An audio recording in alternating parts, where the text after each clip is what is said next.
The Grand Council Chamber of Station Zenith. 7 buzzed with conversation as alien delegates filled the floating seats. Ambassador Sarachin stood at the center platform, her simple blue uniform looking plain next to the colorful scales and armor of the surrounding species. She had come here with one simple request. Let Earth join the Galactic Defense Coalition. Commander Vextor, a massive reptilian with silver scales, leaned forward in his seat. His yellow eyes studied the human woman with clear amusement. Ambassador Chun, he began, his voice echoing through the chamber. You want Earth to help defend our galaxy? Several aliens around him started to chuckle. Vextor tapped his control pad, and a hologram appeared in the air, showing Earth's naval fleet. 50 small ships floated in the projection, looking tiny and weak. This is your entire space navy? Another delegate asked, barely holding back laughter. We have mining ships bigger than these. The chamber erupted in laughter. An insect-like alien clicked its mandibles in what seemed like mocking sounds. Even the usually quiet, water-dwelling delegates made bubbling noises that sounded like giggling.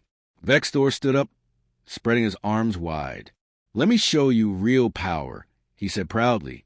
Another hologram appeared, showing the Crothian Empire fleet. Thousands of warships filled the display, each one gleaming with weapons and shields. We alone have 5,000 battlecruisers, Vextor announced. The Zintian Federation has 4,000. The Aquarii Collective has 3,000 more. Together, our coalition commands 15,000 warships. He pointed at Earth's 50 ships again. And you think these toys can help us? The laughter grew louder. Some aliens were actually slapping their armored legs or tentacles in amusement. Ambassador Chin stood completely still, her face calm and unreadable. She waited for the laughter to die down. I understand your concerns, she said quietly. Her voice was so soft that the chamber went silent to hear her. But I think you are making a mistake. Vextor's eyes narrowed. A mistake? Please, Ambassador, do not embarrass yourself further. The council voted quickly. The massive display board lit up with red lights. No, Earth's request was denied. Every single delegate had voted against them. Ambassador Chin nodded slowly and turned to leave the platform. As she walked toward the exit, Vextor called after her. Perhaps you should build a real navy first, then come back. Chin stopped at the doorway. She looked back over her shoulder, and for just a moment, a small smile crossed her face. You will regret this decision, Commander, she said softly. The aliens laughed again, thinking it was an empty threat from a proud but weak species. As Chin walked to the corridor outside, her assistant James hurried to catch up. Ambassador, what do we do now? He asked nervously. Chin pulled out a small communication device from her pocket. Her fingers moved across the screen as she typed a short message. We do what we planned, she whispered. Her thumb hovered over the send button. Send the message, she said firmly. Wake up the Behemoth. The message disappeared into space, traveling faster than light toward the edge of Earth's solar system. In the cold darkness beyond Neptune, something ancient and massive began to power up. Systems that had been sleeping for years suddenly came to life.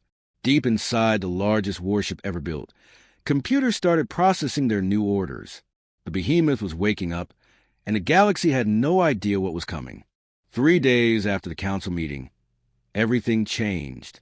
The first warning came from a mining colony on the outer rim of Zintian space. The distress signal was brief and terrifying. Unknown ships appearing from nowhere. They are massive. They are destroying everything. Please send help. Then silence. Nothing but static remained on the communication channel. Within hours, 2 more colonies went dark. The Galactic Council received footage from automated defense satellites before they were destroyed. The video showed enormous black ships emerging from what looked like tears in space itself. These vessels had no lights, no markings, nothing that indicated where they came from. They simply appeared and began firing devastating weapons at anything in their path. Planets burned. Space stations crumbled. Thousands died in minutes. The aliens called them the Devourers because they seemed to consume everything they touched. No one knew where they came from or what they wanted. They did not answer any communication attempts. They just killed and moved forward like a plague spreading across the stars. Commander Vexthor stood in an emergency council meeting, his confident attitude from days earlier completely gone. His scales had turned a darker shade, showing his stress and fear. "We must gather our forces immediately," he announced to the assembled delegates. "Every fleet, every ship, every weapon we have must be brought together." The delegates agreed quickly. There was no arguing or debating now. Fear united them faster than friendship ever could. Within 24 hours, the largest armada in galactic history assembled near the planet Corva 9. 5,000 warships from dozens of different species filled the space around the blue and green world. Their combined shields created a shimmering wall of energy. Their weapons powered up, ready to face this new threat. Vexthor commanded the fleet from his flagship, the Pride of Crothia. It was the most advanced ship in the Coalition, equipped with plasma cannons that could melt through asteroids and shields strong enough to survive a star's radiation. He felt confident again, surrounded by so much firepower. "No enemy can stand against this," he told his officers. They nodded in agreement, believing their commander's words. A communication signal came through on the main screen. Ambassador Chen's face appeared, calling from Earth. "Commander Vexthor," she said calmly, "we have been monitoring the situation. Earth would like to offer support. We can send help immediately." Vexthor actually laughed, though it sounded nervous. "Ambassador, we appreciate the gesture, but look around you." He gestured to the tactical display, showing all 5,000 ships. "We have the greatest military force ever assembled. We do not need your 50 ships. They would only get in our way." Chen's expression did not change. She simply nodded. "Very well, Commander. But please remember, our offer stands. When you need us, just call." The transmission ended. Vexthor shook his head and muttered something about human pride. His officers smiled, sharing their commander's dismissive attitude toward Earth's weak navy. The waiting began. Long-range sensors detected the Devourer fleet moving toward their position. They would arrive in 6 hours. Vexthor ordered all crews to battle stations. Weapons were checked and rechecked. Fighter pilots climbed into their cockpits. Soldiers prepared for possible boarding actions. The entire armada buzzed with nervous energy. Then, for hours before the expected battle, something strange happened. The sensor officer called out from his station, his voice confused and concerned. "Commander, I am detecting an unusual energy signature." Vexthor walked over to look at the readings. "Where is it coming from?" he asked. The officer pointed to a region of space far behind their position. "There, sir, about 2 light years away, moving in our direction." The energy reading was massive, bigger than anything the sensors had ever recorded, but the computers could not identify what was generating it. The signature was too large, too powerful. The system kept showing error messages, as if the readings were impossible. "Is it another Devourer ship?" Vexthor asked, feeling cold fear creeping into his chest. "I do not know, sir," the officer admitted. "Whatever it is enormous, and it is moving very fast toward this sector." Vexthor stared at the display, watching the unknown signature getting closer. He had 2 enemies now. The Devourers in front of him and this unknown thing behind him. "Keep monitoring it," he ordered, "but focus on the immediate threat. The Devourers will be here soon." 2 hours later, the Devourers arrived, and Vexthor forgot all about the mysterious signature. He had bigger problems to worry about now. The Devourer fleet emerged from dark space like nightmares becoming real. 50 massive black ships materialized in front of the Allied armada, each one twice the size of the largest alien cruiser. Their hulls absorbed light, making them look like holes cut into space itself. No windows, no lights, nothing that showed life existed inside them. They were silent and terrifying. Vexthor gripped the arms of his command chair. "All ships, battle formation Delta. Prepare to fire on my command." 5,000 warships moved into position, creating a wall of metal and energy between the Devourers and planet Corva 9. The alien crews had trained for this moment. They were ready. "Fire!" Vexthor shouted. The space between the 2 fleets erupted in light. Thousands of plasma bolts, laser beams, and missiles streaked toward the Devourer ships. The display screens showed direct hits. Explosions bloomed across the black holes. For a moment, Vextor felt hope rising in his chest. They were hitting the enemy hard. But then the explosions cleared and his hope died. The Devourer ships floated unchanged. Their dark hulls showed no damage at all. It was as if the most powerful weapons in the galaxy had simply bounced off them like raindrops hitting stone. Impossible, Vextor whispered. His sensor officer checked the readings again and again, not believing what he saw. The Devourers responded. Bright red beams shot from their ships, moving faster than anything the aliens had ever seen. The first beam hit a Zynthian destroyer. The ship's shields flashed once, twice, then simply vanished. The beam continued to the hull like it was made of paper. The destroyer exploded in a ball of fire. Before anyone could react, 20 more ships died the same way. Panic spread through the Allied fleet. Ships broke formation, trying to dodge the deadly red beams. But there was no dodging. The Devourers fired with perfect accuracy. Every shot found a target. Every target died. Vextor watched his tactical display in horror as the blue dots representing Allied ships winked out one after another. In 15 minutes, 2,000 ships were gone. 2,000 crews dead. All ships retreat. Vextor finally ordered, his voice shaking, fall back to the secondary position. The proud armada that had gathered just hours ago now ran in complete disorder. Ships collided with each other in their panic to escape. Some captains ignored the retreat order and kept fighting, too angry or too brave to run. They died within seconds. The Devourers pressed forward, their red beams cutting through the fleeing fleet like a farmer cutting wheat.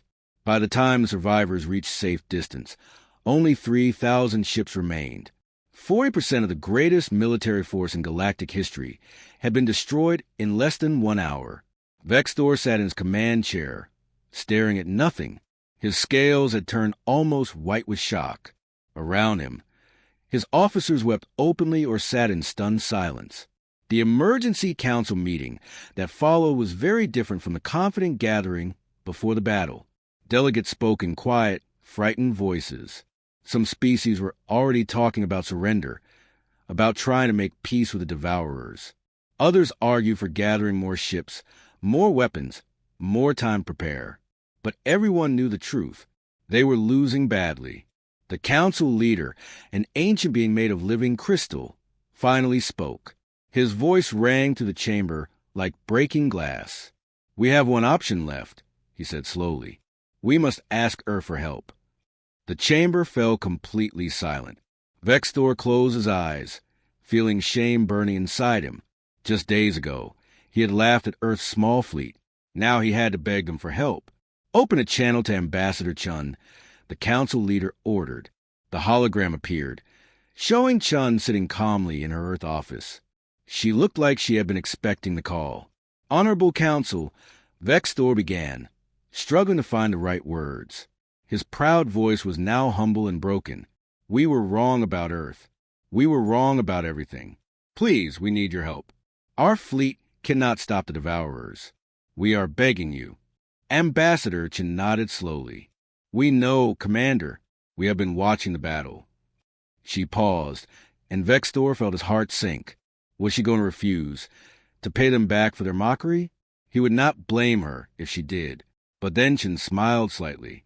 "Our ship is already on the way. It should arrive at your position in approximately 4 hours." Confusion replaced fear on Vextor's face. "Ship? You mean ships plural? How many are you sending?" Chen's smile grew a little wider. "1 ship, Commander. We are sending 1 ship." The council chamber erupted in voices. Delegates shouted in disbelief and anger. 1 ship? They had lost 2,000 ships, and Earth was sending only 1? Vextor stood up, his voice rising. "Ambassador, with respect, we need your entire fleet. 1 ship cannot make a difference." The Devourers were destroyed in seconds. Chen remained calm, her hands folded on her desk. "Commander Vextor, I understand your concern, but trust me when I say this. You will see very soon. Just 1 is enough." The transmission ended, leaving the council in chaos. Aliens argued and shouted at each other. Some called an insult. Others called it madness. Vexthor collapsed back into his seat, feeling helpless. One human ship against 50 Devourer vessels. It was suicide. It was pointless. Earth was throwing away their ship and crew for nothing. For hours felt like 4 years. The Allied fleet waited at their fallback position, repairing damage and trying to reorganize. The Devourers did not chase them. Instead, they moved toward the nearby planet Tarvos Prime, where 3 billion civilians waited in terror. Evacuation ships tried to leave, but the Devourers destroyed them easily. The planet was trapped. Then the sensor alarms went off. The officer checked his display, and his face went pale. "Commander, that massive energy signature we detected earlier. It is here. It just entered the system." Vexthor stood up quickly. "Show me." The tactical display updated, and everyone in the command center gasped. The signature was not just big. It was impossibly huge. The computer still could not fully measure it. "What is it?" Vexthor asked, his voice barely a whisper. The sensor officer shook his head. "I do not know, sir, but it is moving directly toward Tarvos Prime, directly toward the Devourer fleet." Vexthor felt something he had not felt in days, a small spark of hope. Could it be the Earth ship? He wondered aloud. His tactical officer laughed nervously. "Sir, no ship could be that big. The signature must be wrong. The sensors must be damaged from the battle." But deep down, Vexthor wondered. He remembered Ambassador Chen's confident smile, her absolute certainty. What if the sensors were not wrong? What if Earth had sent exactly what they needed? What if one ship really was enough? Retry him. The Devourer fleet positioned itself in orbit around Tarvos Prime, like vultures circling dying prey. 50 black ships hung motionless in space, their weapons charging for final attack that would end 3 billion lives. On the planet's surface, people looked up at the sky through their windows, knowing death was coming. Parents held their children. Strangers embraced in the streets. Everyone waited for the end. Commander Vexthor watched from his flagship 2 light minutes away. He felt completely powerless. His remaining fleet was too damaged and too scared to attack again.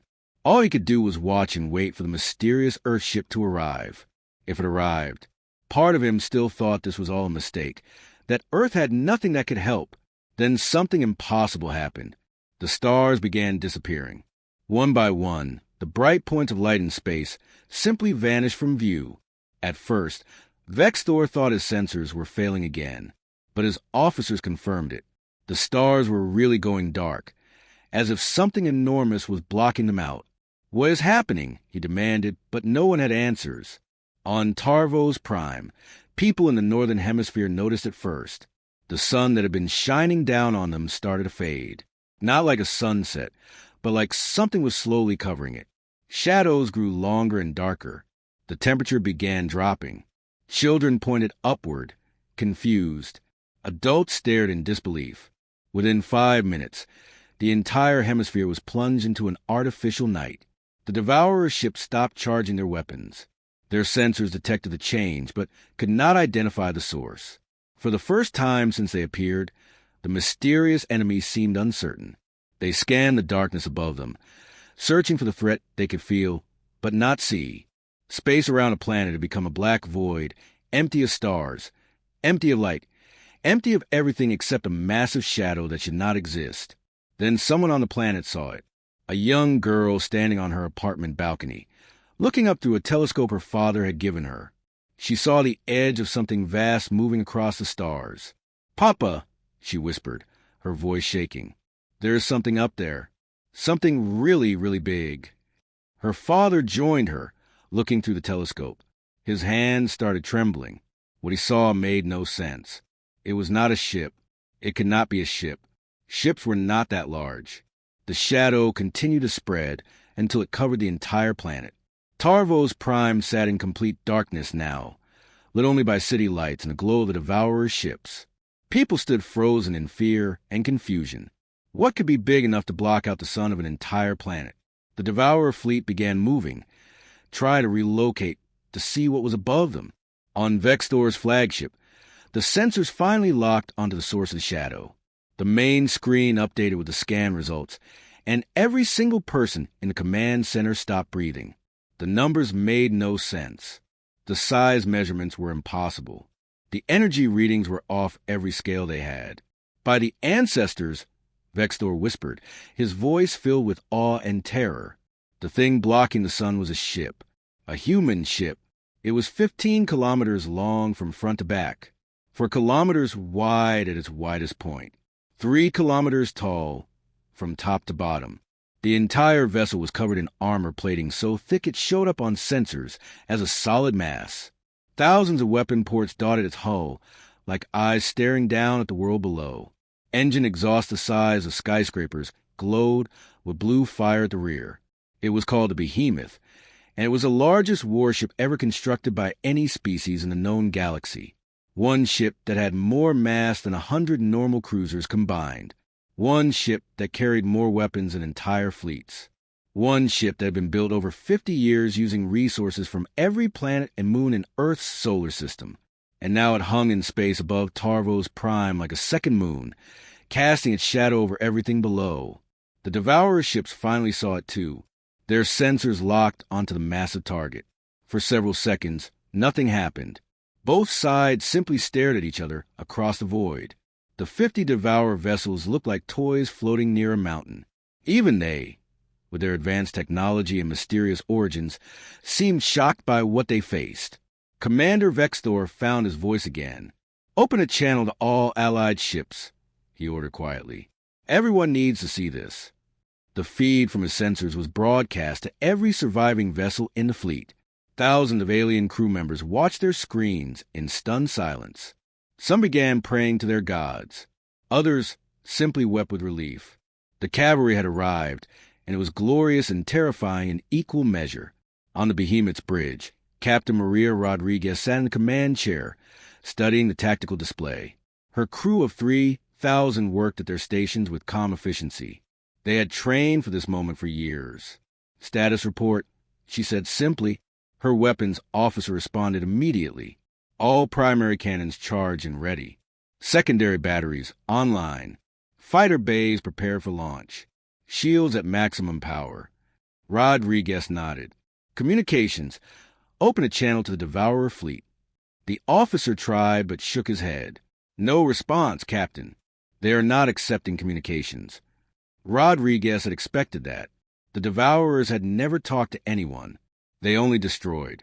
"Very well," she said, her voice cold as ice. "Weapons. You are authorized to fire at will. Show them why Earth does not build many ships. Show them why we only need one." The Behemoth hull came alive with light. Thousands of weapon ports that had been dark suddenly glowed with blue energy. Rail guns extended from their housings. Missile tubes opened. Laser batteries rotated into firing position. The entire ship transformed from a dark shadow into a constellation of deadly stars. Energy built up in the main cannons, creating a sound that traveled through space itself, a deep humming that every ship in the system could feel in their bones. The Devourer fleet finally reacted, turning to face this new threat. Their red beams that had destroyed 2,000 Allied ships began charging. They would fire first, using the same weapons that had proved unstoppable. 50 ships against one. The numbers still favored them, or so they thought, but they had never fought Earth before.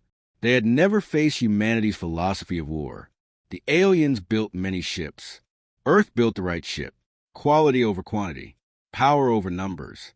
And now the Devourers were about to learn the difference. The Behemoth's main cannons reached full charge, and Captain Rodriguez gave the order that would change galactic history forever. "Fire everything," she said simply, and the universe exploded with light. Retrium. The Behemoth fired, and space itself seemed to scream. Thousands of weapons discharged simultaneously, creating a wall of destruction that rushed toward the Devourer fleet. Rail gun rounds the size of cars traveled at impossible speeds, crossing the distance in seconds. Each round carried enough kinetic energy to shatter mountains. Behind them came missiles, hundreds of them, each one guided by advanced targeting computers that never missed. The first salvo hit the Devourer ships like a hammer striking glass.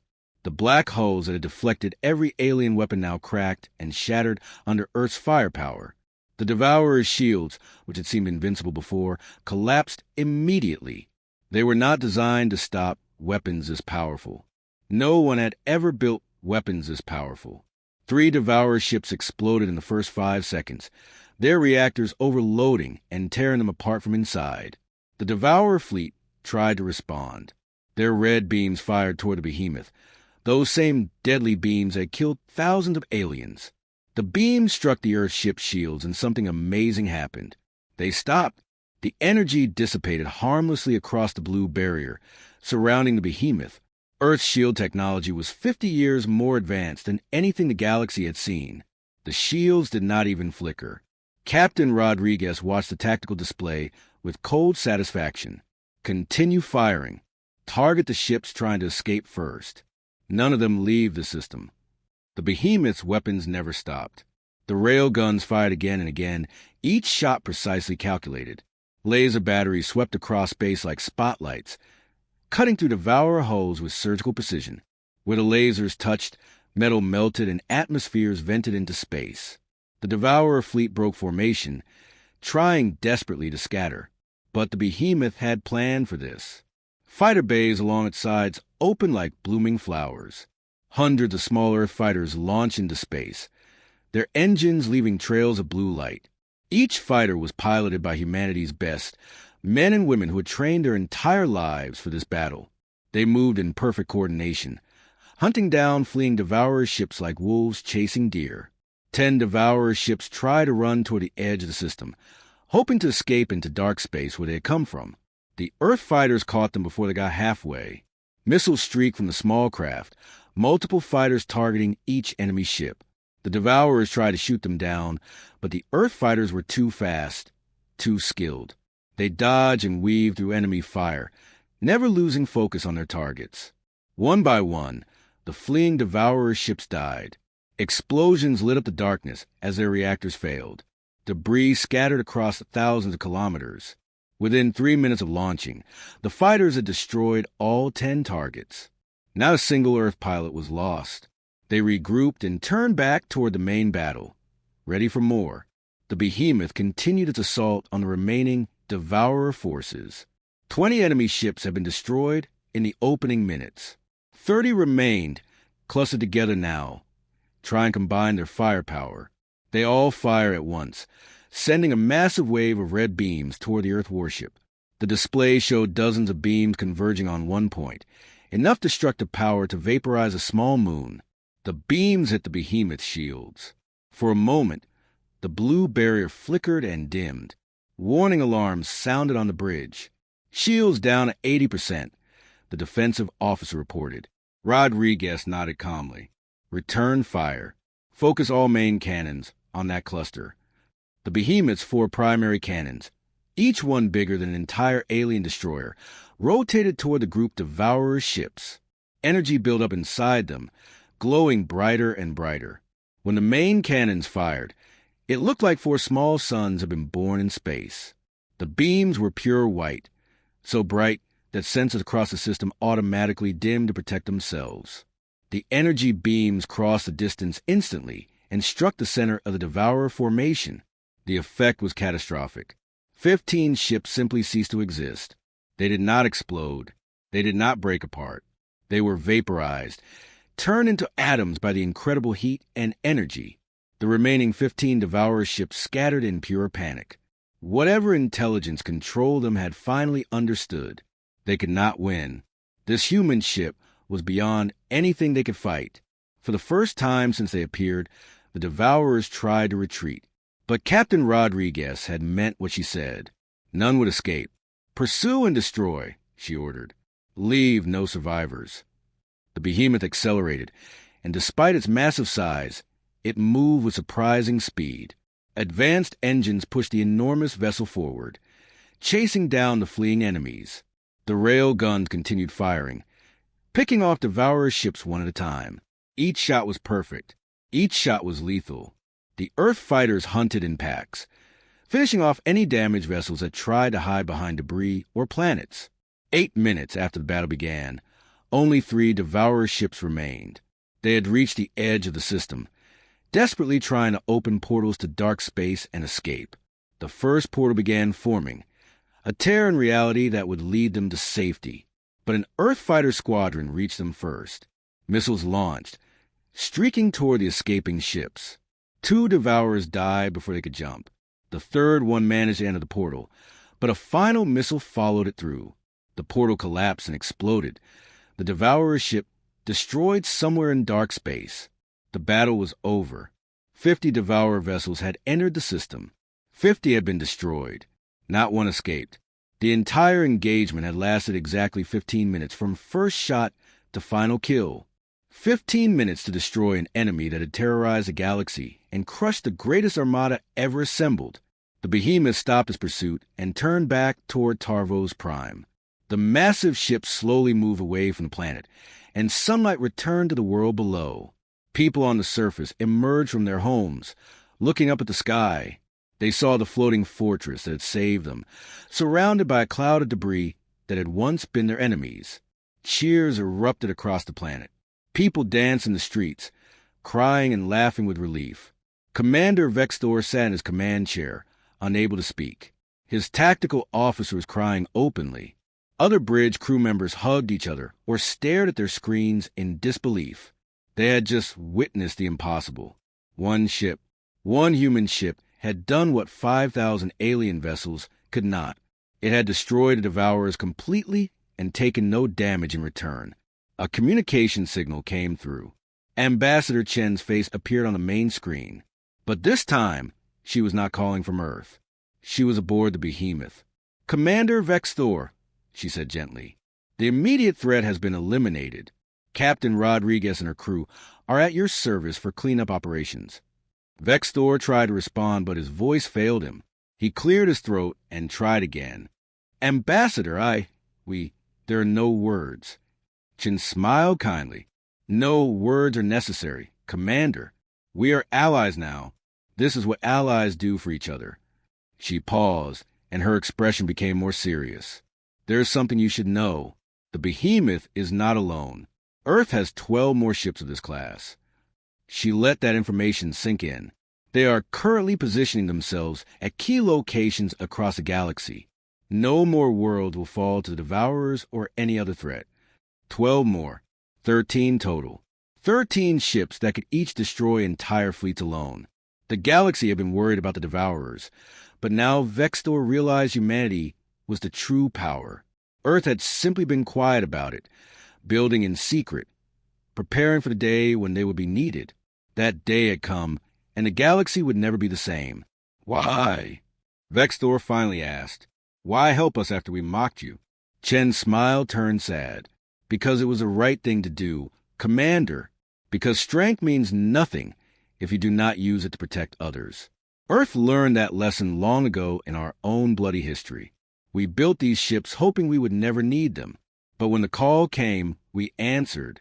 We will always answer." 2 weeks after the battle, the Galactic Council gathered once more in the Grand Chamber of Station Zenith 7. But everything had changed. The seats that had been filled with proud, confident delegates before were now occupied by humbled leaders who had seen the face of true power.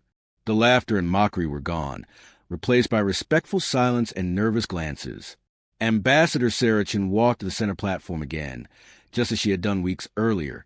But this time, every eye in the chamber watched her with a mixture of respect, fear, and gratitude. Commander Vextor stood from his seat. His silver scales now returned to their normal color. He walked down the platform floor and did something no Crothian commander had done in 300 years. He bowed deeply before a member of another species.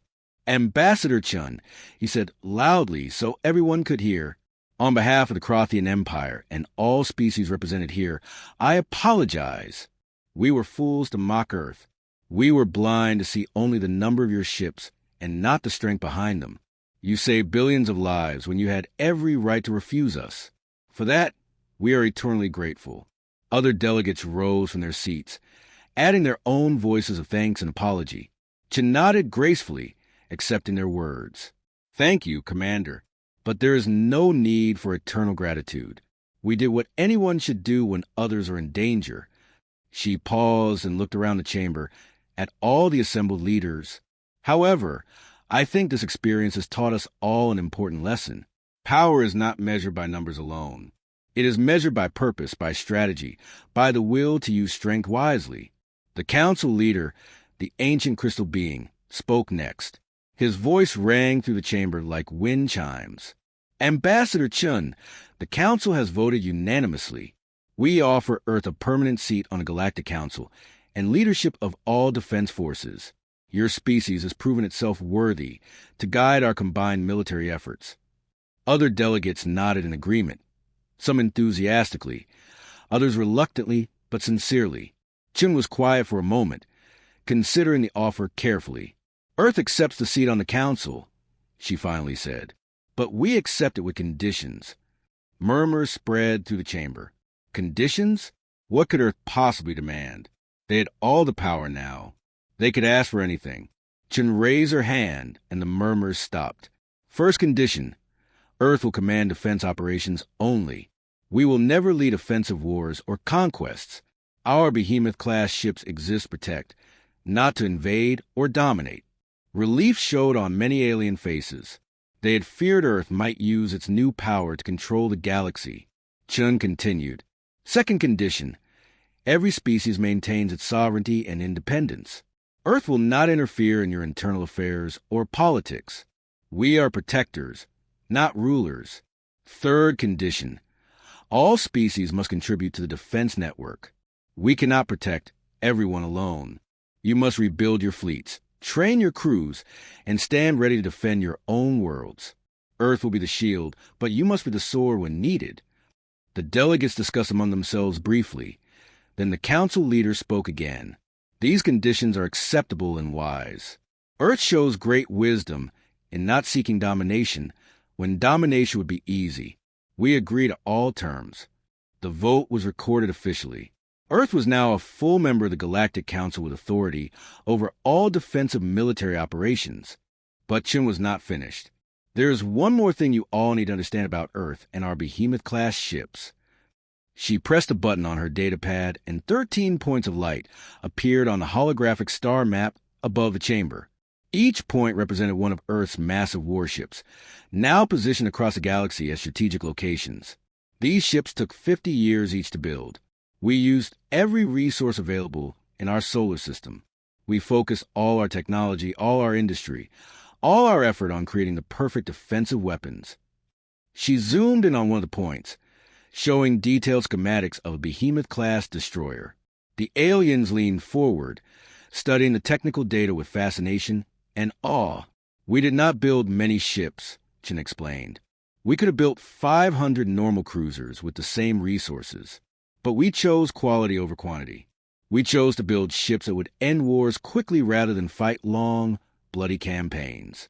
Each behemoth carries a crew of 3,000 humans who train for decades. Each ship has enough firepower to fight entire fleets alone. Each ship is a statement of Earth's philosophy. It is better to have overwhelming strength you never use than inadequate strength you use constantly. Commander Vexthor stepped closer to study the schematics.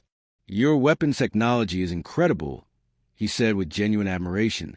Your shields, your engines, your targeting systems, all of it is generations ahead of what we have. How did you advance so quickly? Chun smiled. We had a good teacher. War. Earth's history is filled with terrible conflicts. Humans fought each other for thousands of years before we finally united. We learned every lesson about warfare the hard way, through blood and sacrifice. When we finally reached the stars, we promised ourselves we would never be caught unprepared again. She changed a hologram to show images of Earth's past. Ancient battles, world wars, nuclear weapons, all the horrors humanity had inflicted upon itself. The alien delegates watched in shocked silence. We nearly destroyed ourselves many times, Chun said quietly, but we survived and learned. We learned that war should be avoided whenever possible. But when war becomes necessary, it should be ended as quickly and decisively as possible to minimize suffering. That is why we built the behemoths. Not to conquer, but to deter. Not to destroy, but to protect. The council leader's crystalline form glowed brighter. Earth has given us a great gift, not just protection from the devourers, but a new understanding of strength and restraint. We are honored to have you among us. Other delegates added their agreement. Even those species who had been most dismissive of Earth before now spoke with genuine respect. Over the following months, the galaxy adjusted to its new reality. The 13 Behemoth-Class ships took up their positions, creating a defensive network that covered all major trade routes and populated systems. Their presence alone deterred potential threats. Pirates disappeared from space lanes. Aggressive species reconsidered their expansion plans. Peace, real peace, began spreading across the stars for the first time in centuries. The Devourer threat never returned. Whatever dark space civilization had sent them apparently decided that challenging Earth was not worth the cost. Occasional scouts appeared at the edge of explored space, watched for a while, then vanished back into the void. They were always tracked by Earth sensors, but never engaged unless they became aggressive. They never did. Commander Vextor and Ambassador Jim became close friends over time. He visited Earth once and stood in the construction yards where the behemoths were built. He saw the massive orbital factories, the resource collection operations on Jupiter's moons, the training facilities where Earth crews learned their craft. He finally understood the scale of effort humanity had invested in protecting not just themselves, but everyone. You really meant it, he said to Chen as they watched another behemoth under construction in orbit. When you said you hoped never to use these ships. All this power, and you genuinely wish you did not need it. Chen nodded. War is easy, Commander. Peace is hard. Any fool can build weapons and fight. It takes wisdom to build weapons and choose not to fight. Earth learned that lesson after nearly destroying our own world. We will not forget it. Years passed, and the galaxy prospered under Earth's protection. New alliances formed. Trade increased. Scientific cooperation reached new heights as species shared knowledge freely, no longer hoarding technology for military advantage. Children of different species played together on colony worlds, growing up in a universe where massive alien warships were symbols of safety rather than threats. And through it all, the 13 Behemoth-Class destroyers floated silently at their posts, dark shadows against the stars, watching, waiting, ready to cast their protective shadows over any world that needed them. They were monuments to a simple truth that the galaxy had learned the hard way. Never judge a species by the size of their fleet. Judge them by the size of their determination, the depth of their wisdom, and the strength of their commitment to protect the innocent. The aliens had mocked Earth's Navy, calling their 50 ships a joke. They had laughed at humanity's offer to help defend the galaxy. But when the Behemoth-Class destroyer darkened their skies and saved their worlds, the laughter stopped forever. In its place came respect, gratitude, and the understanding that Earth's greatest strength was not in the weapons they built, but in the restraint they showed in using them. And that is how Earth's Navy, once dismissed as weak and irrelevant, became the most feared and respected force in the galaxy, not through conquest or domination, but through the simple act of standing between danger and the defenseless, and refusing to move. That was humanity's true power. That was Earth's real strength. And the galaxy would never forget it. 5 years had passed since the behemoth saved Tarvos Prime. The galaxy enjoyed unprecedented peace and prosperity. Trade routes flourished under Earth's protection. New colonies were established on distant worlds. Species that have been enemies for centuries now work together on scientific projects and cultural exchanges. The Galactic Council met regularly not to discuss wars, but to plan festivals and coordinate research programs. Ambassador Sarah Chun had retired from her position and returned to Earth. She spent her days writing a book about humanity's journey to the stars and teaching young diplomats at the Academy. Commander Vextor visited her often, bringing gifts from various worlds and stories about the positive changes spreading through the galaxy.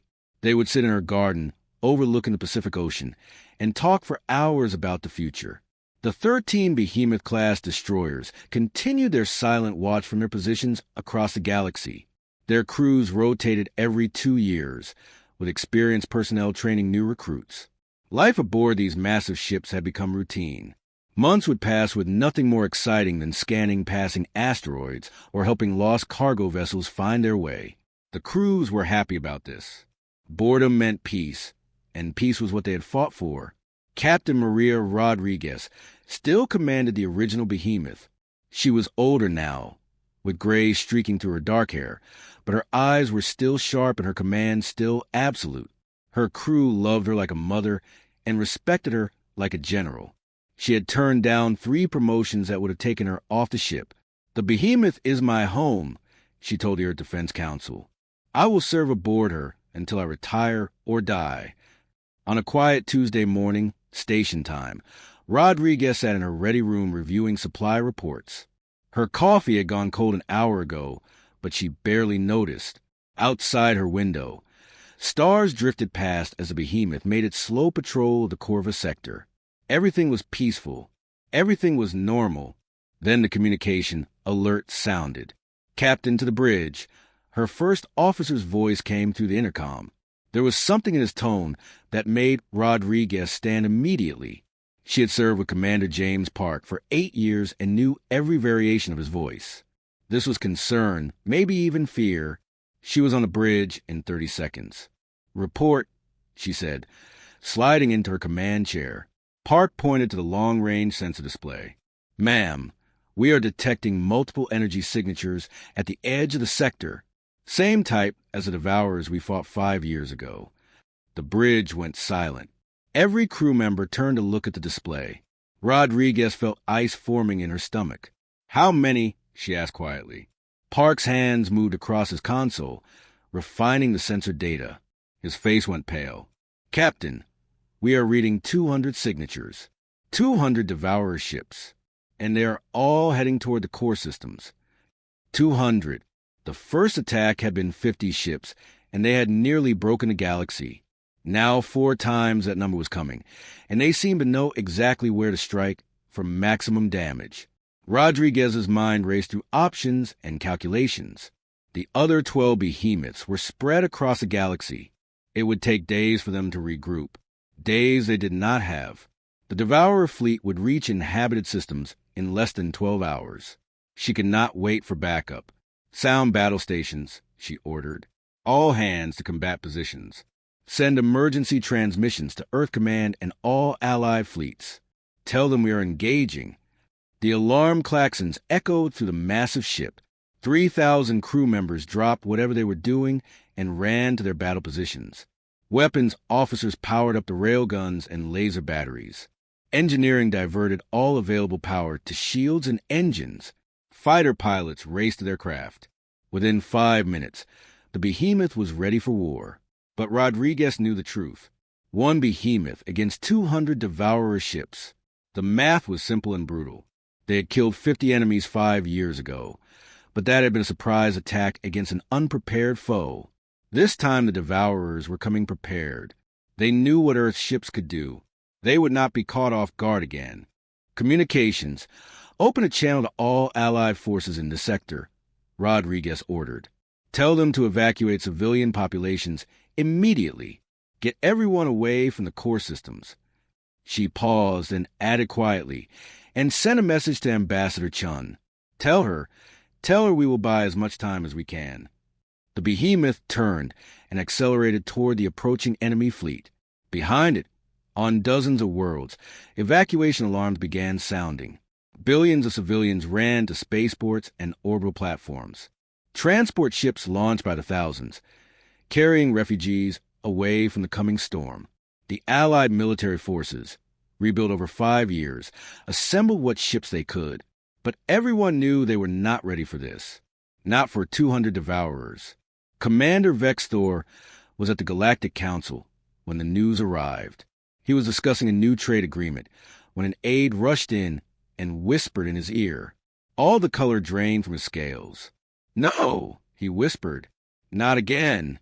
He stood abruptly, interrupting the meeting. "The Devourers have returned. 200 ships. The Behemoth is moving to intercept alone." Panic erupted in the chamber. Delegates shouted questions and demands. Some called for immediate surrender. Others wanted to flee to the outer rim and abandon the core systems. The council leader tried to restore order, but his voice was lost in the chaos. Vex Thor just stood there, remembering the battle 5 years ago. remembering how the Behemoth had seemed invincible. One ship against 50 had been a miracle. One ship against 200 was suicide. On Earth, in her garden by the ocean, Sarah-chan received a message. She read it 3 times, not wanting to believe the words. Captain Rodriguez and her crew were going to face impossible odds to buy time for evacuations. They were going to die to save others. Chin closed her eyes and tears ran down her face. She thought of Maria Rodriguez, that brave woman who had saved the galaxy once before. She thought of the 3,000 souls aboard the Behemoth, all of them volunteers, all of them heroes. She opened her communication device and tried to send a message back. Captain Rodriguez, this is Ambassador Chun. You do not have to do this. Retreat and wait for backup. The galaxy will understand. But the message came back undelivered. The Behemoth was already too far away, traveling faster than light toward the enemy. Chin sat down heavily in her garden chair and stared at the sky, wondering if she would ever see her friend alive again. Aboard the Behemoth, Rodriguez gathered her senior officers in the briefing room. They stood around the tactical table, studying the enemy positions. 200 red dots on the display, moving inexorably toward their home systems. One blue dot, the Behemoth, racing to meet them. I will be honest with you, Rodriguez said. Our chances are not good. We designed these ships to fight fleets, but 200 is beyond our capacity. We will do damage. We will make them pay for every meter of space. But we probably will not survive this. She looked around at her officers. Park, her loyal first officer. Chunwei, her brilliant tactical officer. Sarah Okonkwo, her engineering genius. Marcus Thompson, her weapons master. She had served with all of them for years. They were not just colleagues. They were family. I am giving everyone a choice, Rodriguez continued. We can launch all escape pods now. Send the crew to safety while I pilot the ship alone into battle. No one would blame you. This is not your fight to die in. Commander Park spoke first. With respect, Captain, that is the stupidest thing I have ever heard you say. The other officers nodded in agreement. Chun-Wei stepped forward. We took an oath when we joined Earth Defense. We swore to protect the innocent and stand against evil, no matter the cost. That oath did not have an exception for bad odds. Okonkwo added. Besides, you would crash this ship into the first asteroid without us to keep the engines running. Even Thompson, usually quiet and serious, smiled slightly. We are crew of the Behemoth. We do not run. We do not surrender. We fight until we win or until we can fight no more. That is who we are. Rodriguez felt pride swelling in her chest. These people, her people, were choosing certain death because it was right. Because someone had to stand in the gap. Because if they did not, billions would die. Very well, she said, her voice thick with emotion. Then let us make this a battle the galaxy never forgets. Let us show the devourers that Earth does not yield, that humanity does not break, that we will fight them with our last breath and our last bullet. They returned to their stations. The Behemoth continued its high-speed approach. 6 hours until contact. 6 hours until the most desperate battle in human history. Rodriguez sat in her command chair and thought about her life. She had no regrets. She had served with honor. She had saved countless lives. If this was her final mission, it was a worthy end. But in the back of her mind, a small voice whispered, maybe, just maybe they could win. They had beaten impossible odds before. Earth had always found a way when backed against the wall. Humanity's greatest strength had always been refusing to accept defeat. Perhaps one more miracle waited in the darkness ahead. The Behemoth flew on toward destiny, alone but unafraid, ready to cast its shadow one final time. Retriam. The Devourer fleet moved through space like a black wave of death. 200 ships in perfect formation, each one a nightmare of dark metal and deadly weapons. They had learned from their defeat 5 years ago. This time they came prepared, with stronger shields and more powerful guns. They had studied the recordings of the last battle, analyzed Earth's tactics, adapted their strategies. They would not be surprised again. Captain Rodriguez watched them approach on her tactical display. The red dots grew larger as the distance closed. 3 hours until contact now. Her crew worked in focused silence, each person knowing their role perfectly. The Behemoth's weapons were charged and ready. Shields operated at maximum power. Every system showed green on the status boards. The ship was as prepared as it could be. "Captain," Communications Officer Lisa Park called out. "We are receiving a transmission. It is from Commander Vextor." Rodriguez nodded. "Put it through." The main screen flickered and showed Vextor's face. Behind him, Rodriguez could see the bridge of his flagship, the Pride of Crothia. "Captain Rodriguez," Vextor said, his voice steady despite the fear in his eyes. "My fleet is 3 hours behind you. We have assembled 400 ships. We are coming as fast as we can." Rodriguez smiled sadly. "Commander, I appreciate it. But you know 400 ships will not be enough. The Devourers destroyed 2,000 of your ships last time with only 50 vessels. Now, they have 200 and better weapons." Vextor's scales darkened. "I know, but we cannot let you face them alone. Earth saved us 5 years ago. Now it is our turn to stand beside you, even if we fall together." Other faces appeared on the screen. Captains and commanders from a dozen different species. The insect-like Xinthians, the aquatic Aquarii, even the proud crystalline beings who rarely left their home systems.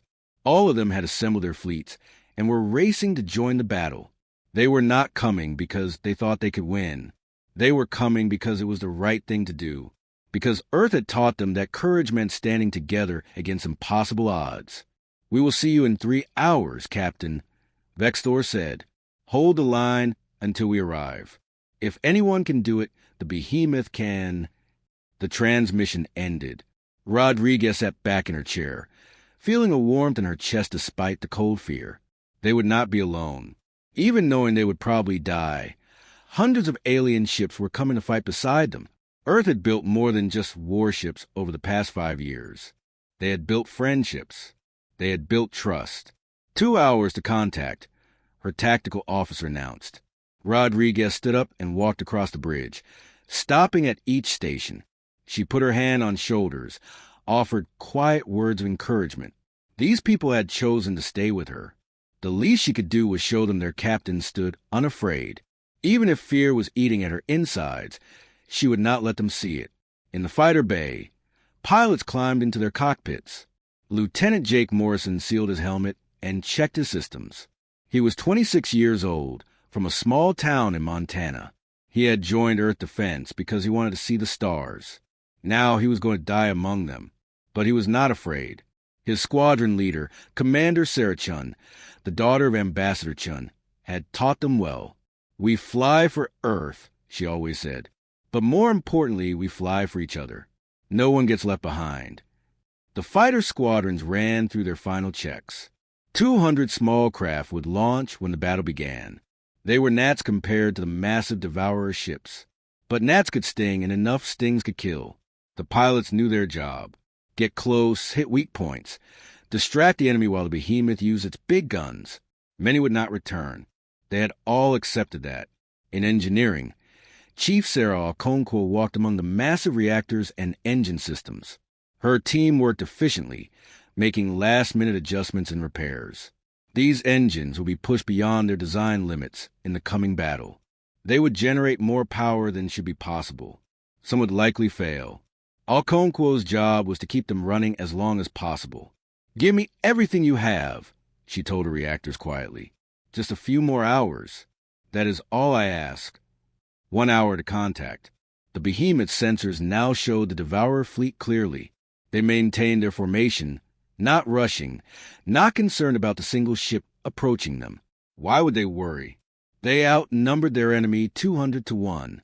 They had evolved their technology specifically to fight Earth's vessels. They were confident in their victory. That confidence would be their first mistake. Captain Rodriguez returned to her command chair. All stations, final status report. One by one, her officers called out, "Weapons ready. Shields at maximum. Engines optimal. Fighters prepare to launch." All systems green. The Behemoth was ready. Rodriguez took a deep breath and opened the ship-wide communication channel. 3,000 crew members across the massive vessel stopped what they were doing to listen. "This is the captain speaking," Rodriguez began. "In a few minutes, we will engage 200 enemy vessels. The odds are against us. No one would blame us for retreating. But that is not what we do. That is not who we are. 5 years ago, this ship saved the galaxy. Today, we stand again between evil and the innocent. We stand between darkness and the light. We may not survive this battle, but we will make sure those 200 ships remember Earth. We will make them pay for every life they have taken.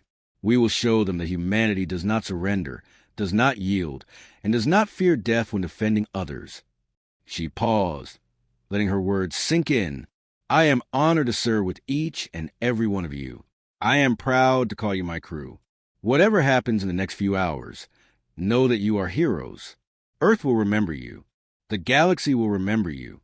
And the universe itself will remember that on this day, the crew of the Behemoth stood against impossible odds and did not blink." She ended the transmission. Across the ship, crew members wiped tears from their eyes and returned to their stations with renewed determination. 30 minutes to contact. The Devourer fleet began spreading out, preparing to surround the Behemoth from all sides. They would fire from every direction, overwhelming the Earthship's shields through sheer numbers. It was a good strategy. It would probably work. But Rodriguez had a few surprises prepared. Earth had not been idle these 5 years. The Behemoth had new weapons, new systems, new tricks that the Devourers did not know about. "Tactical, prepare the Nova missiles," Rodriguez ordered. Her weapons officer looked surprised. "Captain, those are experimental. We have only tested them twice. They might not work." Rodriguez smiled grimly. "Then this is a perfect time to find out. If we are going down, we are taking as many of them with us as possible." The Nova missiles were a new design, each one carrying a small fusion reactor that would detonate with the force of a small sun. Earth had built 6 of them, all loaded aboard the Behemoth for testing. Now they would be used in combat for the first time. 10 minutes to contact. The Devourer ships charged their weapons. Red energy built up across 200 hulls. The space between the fleets crackled with potential violence. On planets across the sector, billions of people watched their screens, following the battle through transmitted sensor data. Children held their parents' hands. Leaders sat in their command centers with heads bowed in prayer. Everyone knew what was happening. Everyone understood that the Behemoth was buying time with blood. 5 minutes. Rodriguez's hands gripped her chair arms. This was it, the moment that would define everything. "All fighters launch when we engage. All weapons fire at will when in range. Engineering, I need every drop of power you can give me. Communications, make sure our sensor data is being transmitted. If we fall, at least the galaxy will know how we fought." 2 minutes. The Devourer fleet completed their encirclement. The Behemoth floated in the center of a sphere of enemy ships. There was no escape, no retreat, only forward, only through them. Rodriguez thought her home, of Earth's blue oceans and green continents. She thought of the billions of humans who would never know how close they came to destruction. She thought of her crew, her family, who had chosen to die with her rather than abandon their duty. 1 minute. "Captain," Commander Park said quietly, "it has been an honor serving with you." Rodriguez nodded, unable to speak past a lump in her throat. Around the bridge, officers exchanged glances, silent goodbyes passing between friends who would soon be gone. The Behemoth's engines thrummed with power. Its weapons hummed with deadly energy. The massive ship seemed almost alive, eager for one final battle. 30 seconds. The Devourer ships began their attack run, closing the distance from all directions. Rodriguez watched them come. She felt strangely calm now. The fear had burned away, leaving only determination, only duty, only the knowledge that what they were about to do mattered, that their sacrifice would save others. That was enough. 10 seconds. "All weapons," Rodriguez said, her voice steady and clear. "Fire." And the Behemoth roared its defiance